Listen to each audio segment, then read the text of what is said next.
ಈ ಕಾರ್ಯಕ್ರಮದಲ್ಲಿ ಭಾಗವಹಿಸಿ ಬಂದು ಕೂಡಲೇ ಆಶೀರ್ವಚನ ಮಾಡಿ ಹೋಗಬೇಕು ಅಂತ ಹೇಳಿ ಬಂದಿದ್ವಿ.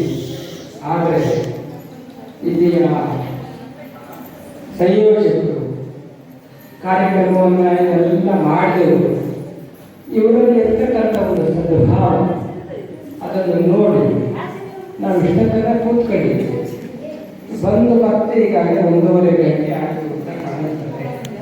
ಕಾರ್ಯಕ್ರಮ ಎಲ್ಲ ನೋಡಿ ಕೇಳಿ ನಮಗೆ ಬಹಳ ಸಂತೋಷವಾಗಿದೆ. ಈಗ ಕುಮಾರಶಿವರವರು ಅವರು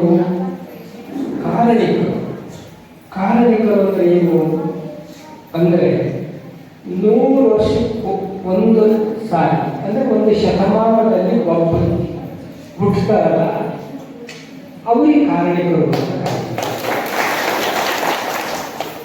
ಕುಮಾರ ಶಿವಗಳವರು ಮಹಾನ್ ವಿರಕ್ತರು.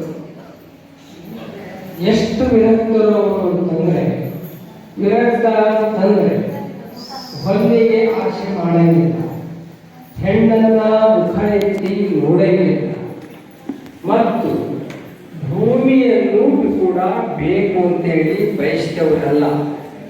ಹೊನ್ನು, ಹೆಣ್ಣು, ಮಣ್ಣು ಇವು ಮೂರನ್ನ ಕಾಯ ವಾಚ ಮನಸ್ಸ ಯಾರು ತ್ಯಾಗ ಮಾಡಿರ್ತಾರಲ್ಲ ಅವರಿಗೆ ವಿರಕ್ತ ಅಂತ ಕರೀತಾರೆ. ಕುಮಾರಶಿವ ಯೋಗಿಗಳು ವಿರಕ್ತ ಪರಂಪರೆಯ ಶ್ರೇಷ್ಠರು. ಅಂದರೆ ಅವರು ವಿರಕ್ತ ಪರಂಪರೆಯ ಮಹಾ ಜಗದ್ಗುರುಗಳು ಯಾರು ಅಂತಂದರೆ ಕುಮಾರಶಿವಗಳು. ಅಂತ ಕುಮಾರಶಿವಗಳು ವಿರಕ್ತ ಸ್ವಾಮಿಗಳನ್ನ, ಗುರು ಪರಂಪರೆಯ ಸ್ವಾಮಿಗಳನ್ನ ಶಿವಯೋಗದಲ್ಲಿ ಅನೇಕರನ್ನ ಬೆಳೆಸಿದರು, ಸಾವಿರಾರು ಜನರಿಗೆ ಬೆಳೆಸಿದರು, ಅವರನ್ನ ಮಟ್ಟಕ್ಕೆ ಮಾಡಿ. ಆದರೆ ಇನ್ನಿಬ್ಬರು ಅವರ ಶಿಷ್ಯರು ಅವರು ಯಾರು ಅಂದರೆ ಪಂಚಾಕ್ಷರಿ ಗವಾಯಿಗಳು ಮತ್ತು ಪುಟ್ಟರಾಜ ಕವಿ ಗವಾಯಿಗಳು. ಇವರು ಕುಮಾರಶಿವಗಳವರ ಶಿಷ್ಯರಲ್ಲಿ ಇವರಿಬ್ಬರನ್ನು ನಾವು ಶ್ರೇಷ್ಠ ಮತ್ತು ಅನರ್ಘ್ಯ ರತ್ನಗಳು ಅಂತ ಹೇಳಲಿಕ್ಕೆ ಇಷ್ಟಪಡ್ತೀವಿ. ಅವರಿಬ್ಬರು ಕುಮಾರಶಿವ, ಇದು ಪಂಚಾಕ್ಷರಿ ಮತ್ತು ಪುಟ್ಟರಾಜ ಗವಾಯಿಗಳು ಅನರ್ಘ್ಯ ರತ್ನರು ಕುಮಾರಶಿವಗಳವರ ಶಿಷ್ಯರಲ್ಲಿ. ಮತ್ತು ಇಂಥವರು ಕೂಡ ಎಷ್ಟು ವರ್ಷಕ್ಕೊಂದ್ಸಲಿ ಹುಟ್ಟುತ್ತಾರೆ. ಪಂಚಾಕ್ಷರಿ ಗವಾಯಿಗಳು ಅಂತವರು, ಪುಟ್ಟರಾಜ ಗವಾಯಿಗಳು ಅಂತವರು, ಇವರು ಕೂಡ ಮೇಲೆ ಹುಟ್ಟವಲ್ಲ.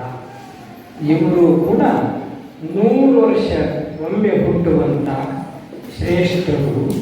ಇವರು ಕಲಾವಿದ ಕಾರಣಿಕರು ಅಂತ ಹೇಳ್ತಾರೆ. ಕಲಾವಿದ ಕಾರಣಿಕರು ಇಂಥವರನ್ನು ಬೆಳೆಸಿದವರು ಕುಮಾರಶಿವರು. ಪಂಡಿತ್ ಸೋಮನಾಥ್ ನರಡೋರು ಮಾತನಾಡುವಾಗ ಕುಮಾರಶಿವಗಳವರನ್ನು ಪದೇ ಪದೇ ನೆನೆಸಿಕೊಂಡರು. ಇದಕ್ಕೆಲ್ಲ ಕಾರಣ ಇದೆ, ಎಲ್ಲ ವಿಷಯಗಳನ್ನು ಹೇಳ್ತಿದ್ರು. ಇದಕ್ಕೆಲ್ಲ ಕಾರಣ ಯಾರು ಹಂಗಲ್ ಕುಮಾರಸ್ವಾಮಿಗಳು ಅಂತ ಹೇಳ್ತಾ ಇದ್ರು, ಸ್ಪಷ್ಟೀಕರಣ ಕೊಡ್ತಾ ಇದ್ರು.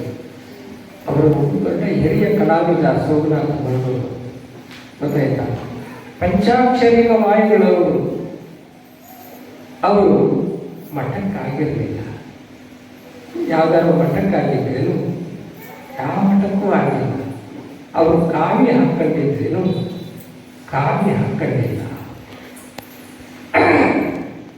ಆದರೆ ಕಾವ್ಯ ಹಾಕೊಳ್ಳದೇ ಇದ್ರೂ, ಮಠಕ್ಕಾಗದೇ ಇದ್ರೂ ಕೂಡ ಕುಮಾರಶಿವಯೋಗಿಗಳವರ ಉಪದೇಶದಿಂದ ಅವರು ಸ್ವಾಮಿಗಳಿಂದಲೂ ಹೆಚ್ಚಾಗಿ ಬದುಕಿದಂಥವರು ಪಂಚಾಕ್ಷರಿ. ಎಷ್ಟೊಂದು ಆ ಒಂದು ವಿರಕ್ತ ಭಾವ ವಿಚಾರ ಮಾಡಿ. ಅವರ ಕಾಲದಲ್ಲಿ ಅವರು ಒಂದು 8,000 ಶಿಷ್ಯರನ್ನು ತಯಾರು ಮಾಡಿದರು. ಪಂಚಾಕ್ಷರಿ ಗವಾಯಿಗಳು ಮನೆ ಇಲ್ಲ, ಆಸ್ತಿ ಇಲ್ಲ, ಮಠಕ್ಕಾಗಿಲ್ಲ, ಸ್ವಾಮಿಗಳು.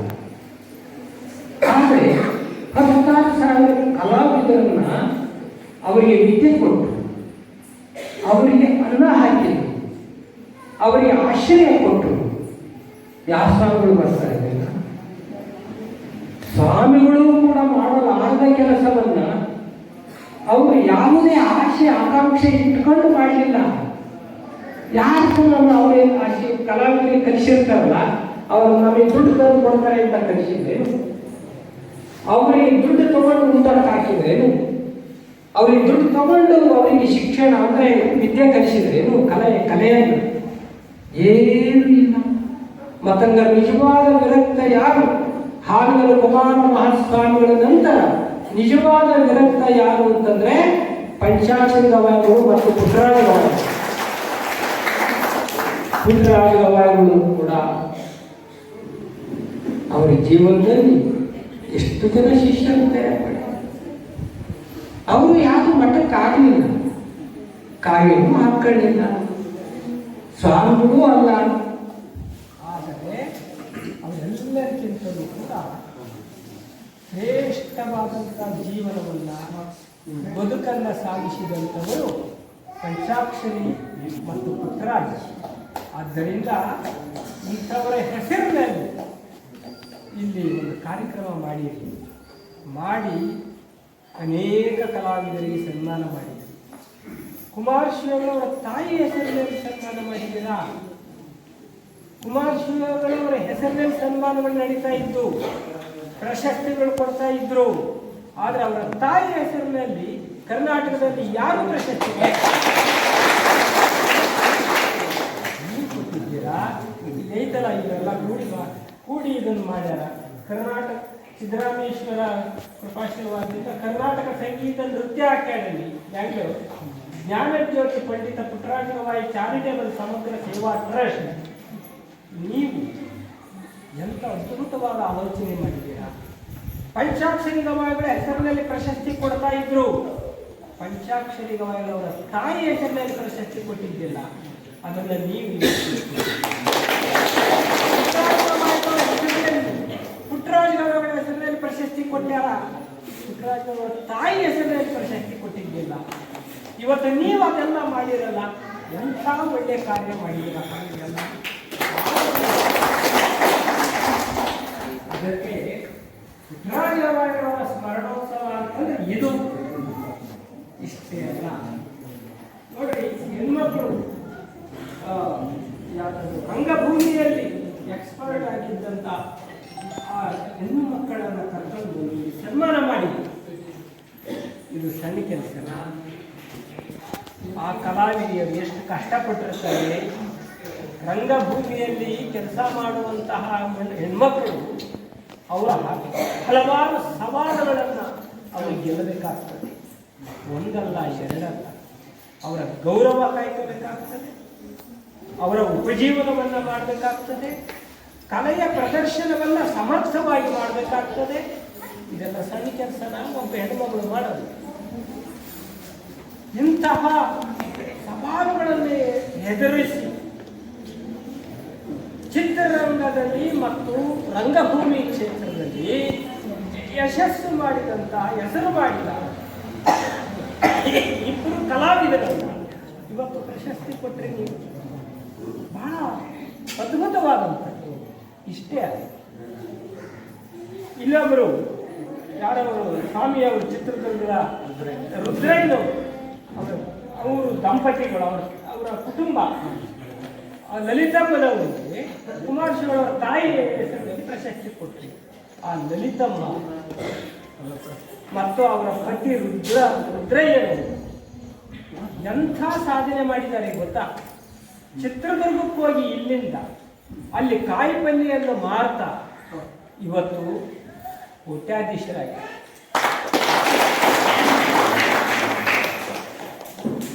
ಇಲ್ಲಿ ಜಾತ್ರಾ ಮಹೋತ್ಸವಕ್ಕೆ ಪುಟ್ಟರಾಜ ಗವಾಯಿಗಳವರ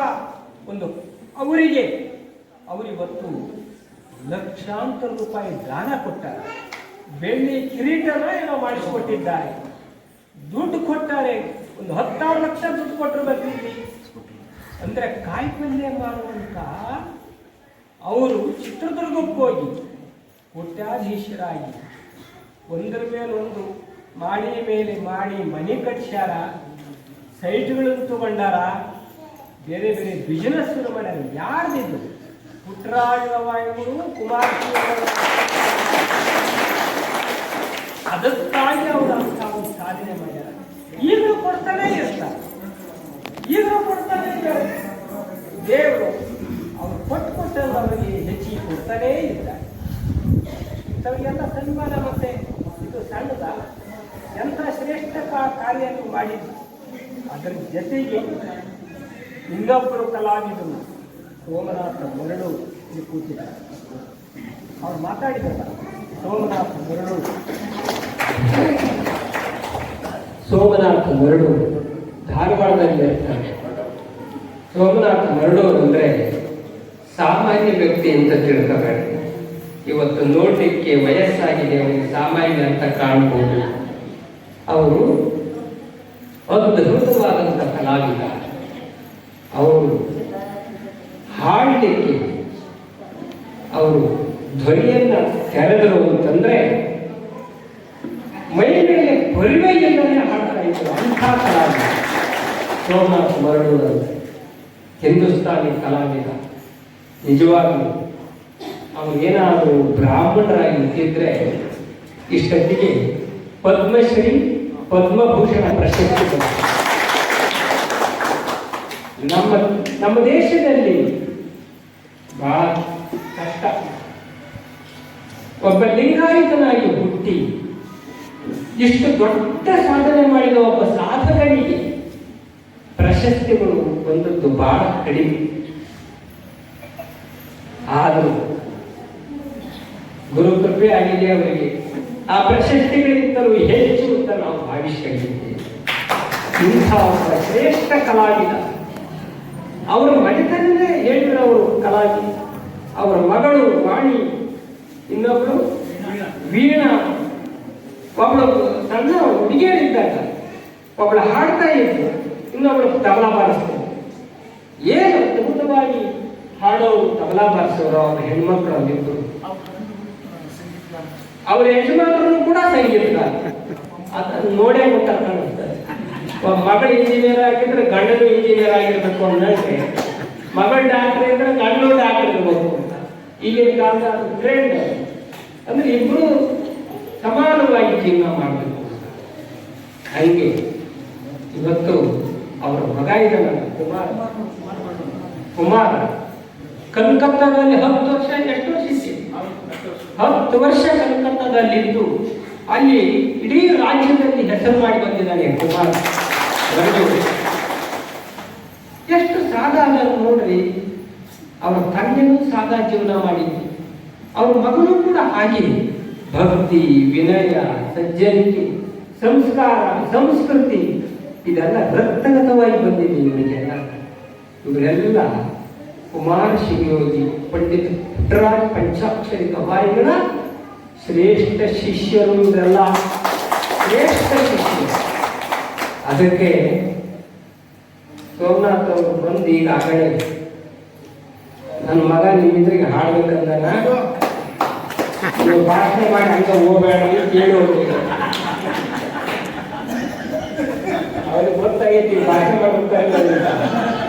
ಭಾಷಣ ಮಾಡಿ ಎದ್ದು ಹೋಗ್ಬೇಡ್ರಿ, ಅವನು ಮುದ್ದಾಮ್ ನಿಮ್ಮಿದ್ರಿಗೆ ಹಾಡನ್ನೇ ಕಲಿಸಿದ್ದೀನಿ, ಕರ್ಕೊಂಡ್ಬಂದೀನಿ. ನನ್ನ ಹಾಡು ರಗಡ್ ಕೇಳಿದ್ವಿ. ಅವತ್ತಿನ ಕಾಲ ಕ್ಯಾಸೆಟ್ ಮಾಡೋದು ರಗಡ್ ಕ್ಯಾಸೆಟ್ ಆಗ. ಏನು ಅದ್ಭುತ ಗಾಯಕ ಅಂದ್ರೆ ನಾನು ನೋಡಿದ್ವಿ. ಮೈ ಮೇಲೆ ಎತ್ತಿರ್ತಿದ್ದಿಲ್ಲ, ಅವ್ರು ಪರಿವರ್ತಿದ್ದಿಲ್ಲ. ಆನಂದಿ ಮಗನ್ ನಮ್ಮ ಮಗನ್ ಒಂದಿಷ್ಟು ಕೇಳಿ, ಒಂದೇ ಒಂದು ಕೇಳಿ ಹೋಗ್ರಿ ನೀವು ಹೇಳಿ.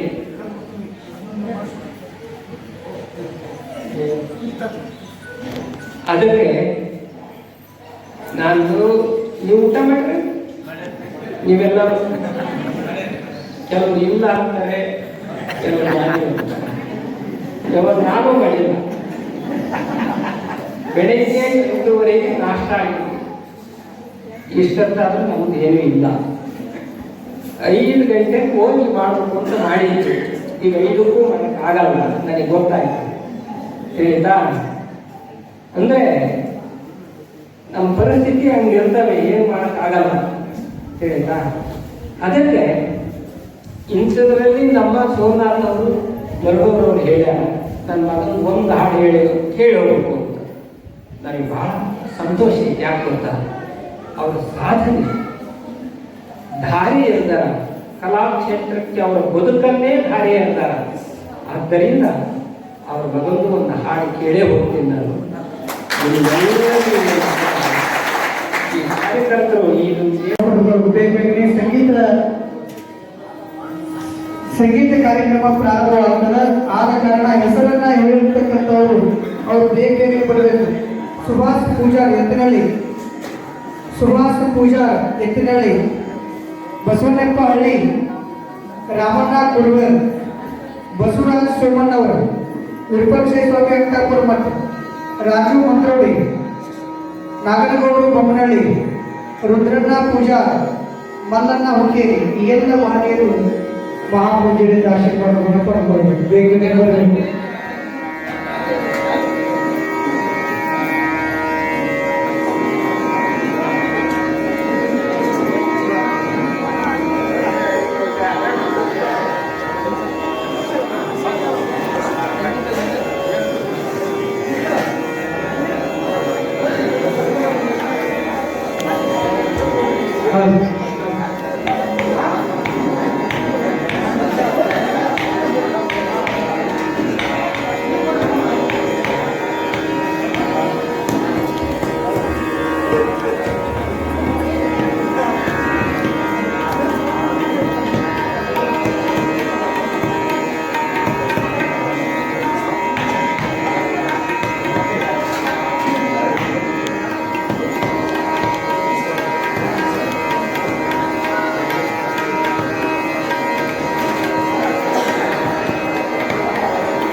ಪುಟ್ಟರಾಜ ಗುರುಗಳ ಮೇಲೆ ಅವರ ಕುರಿತು ಮಸ್ಕರಿ MP ನಾಯಕ್ ಅಂತ ದಾಂಡೇಲಿಯವರು ಅವರು ಬರೆದ ಕವನ.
धरे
ಸ್ವಾಮೀಜಿಗಳು ಕೂಡ ಜಗದ್ಗುರು ಮಹಾಸಮಿತಿ ಅವರಿಂದ ಆಶೀರ್ವಾದವನ್ನು ಪಡೆದುಕೊಳ್ಳಬೇಕು. ಅವರಿಗೆ ಅತ್ಯುತ್ತಮವಾದ ತಬಲಾ ಸಾಂಗ್ ಮಾಡಿರ್ತಕ್ಕಂಥ ಶ್ರೀಧರ್ ಮಾಂಡ್ರೆ ಅವರು ಕೂಡ ಜಗದ್ಗುರು ಮಹಾಸಮಿತಿಯಿಂದ ಗುರುಗಳಿಗೆ ಗುರುರಕ್ಷೆಯನ್ನ ಪಡೆದುಕೊಳ್ಳಬೇಕಾಗಿರುತ್ತೆ. ಅವರಿಗೂ ಕೂಡ ಹೃದಯದ ಧನ್ಯವಾದಗಳನ್ನು ಸಮರ್ಪಣೆ ಮಾಡುತ್ತಾ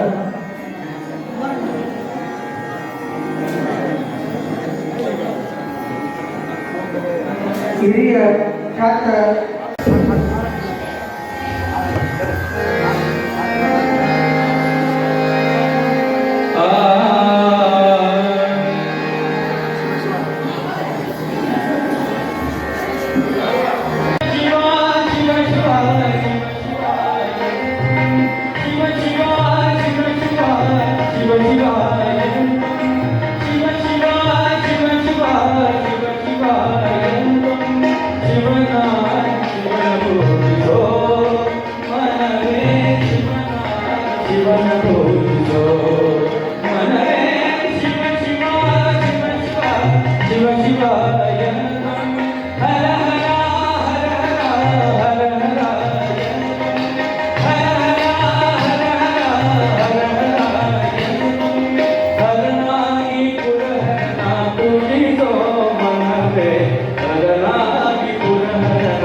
जय मंगलम जय